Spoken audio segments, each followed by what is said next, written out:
আচ্ছা, ওই ভেদের অঙ্ক তোমাদের করাবো বলেছিলাম, তোমাদের সব প্রপার্টিস বলে দিয়েছি, সব কয়েকটা অঙ্ক করেছি এবং আজকে কয়েকটা অঙ্ক করে এই ভেদের চ্যাপ্টার শেষ করে দেবো। আচ্ছা, যেমন 5-এর 1 মানে অঙ্কটা করেছি A1 2। এবার 3-এর অঙ্কটা দেখো, A varies as B, A varies as B, B varies as 1/C এবং C ভ্যারিজাস D। তাহলে বলছে A আর D এর মধ্যে সম্পর্ক কি। তাহলে A সমান K1B, B সমান K2/C আর C সমান K3D।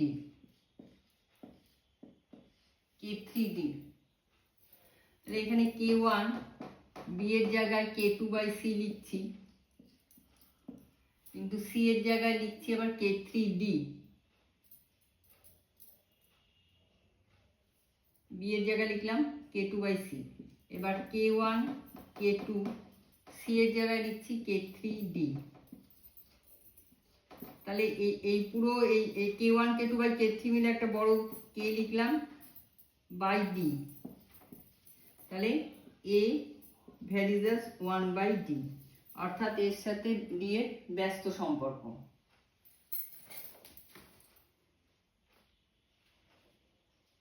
তেমনি বলেছে X varies as Y, Y varies as Z, Z varies as X হলে ভেদ ধ্রুবক তিনটির মধ্যে সম্পর্ক কি। ভেদ ধ্রুবক কি বলেছে,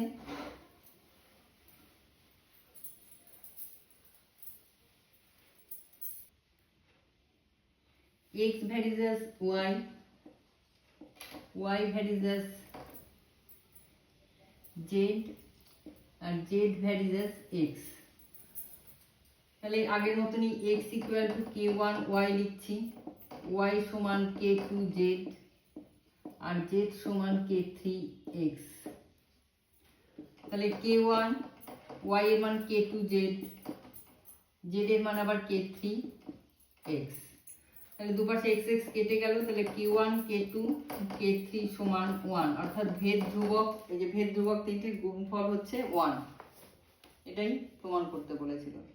এরকম ভাবে সব অঙ্কগুলো করবে।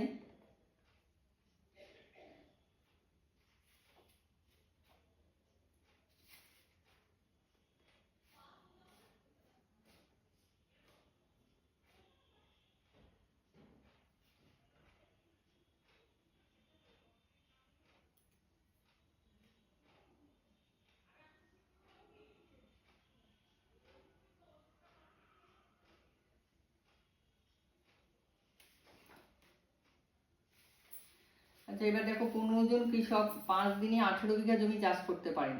ভেদ তত্ত্ব প্রয়োগ করে 10 জন কৃষক 12 বিঘা জমি কত দিনে চাষ করতে পারবেন। এর আগে এরকম অঙ্ক করিয়েছি।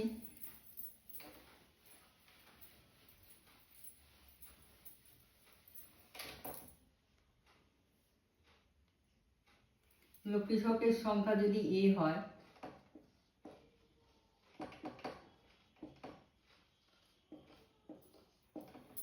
সময় D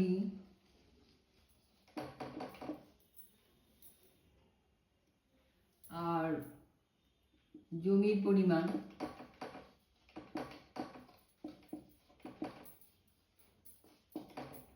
যদি S হয়, তাহলে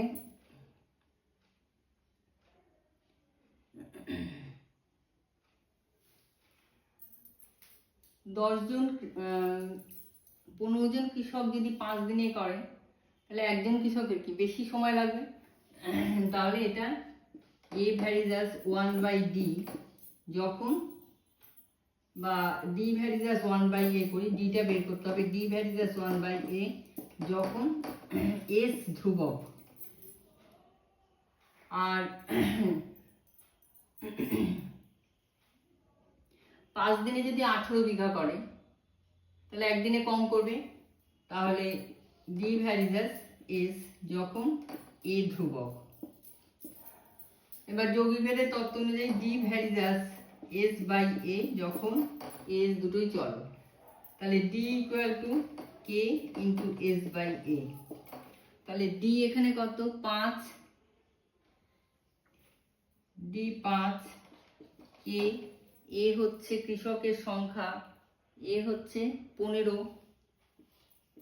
আর এস হচ্ছে 18।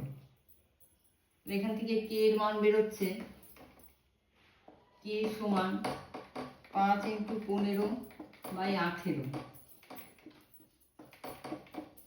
25/6। এবার পরের ক্ষেত্রে কি বলেছে, 10 জন কৃষক 12 বিঘা জমি, 10 জন কৃষক 12 বিঘা জমি,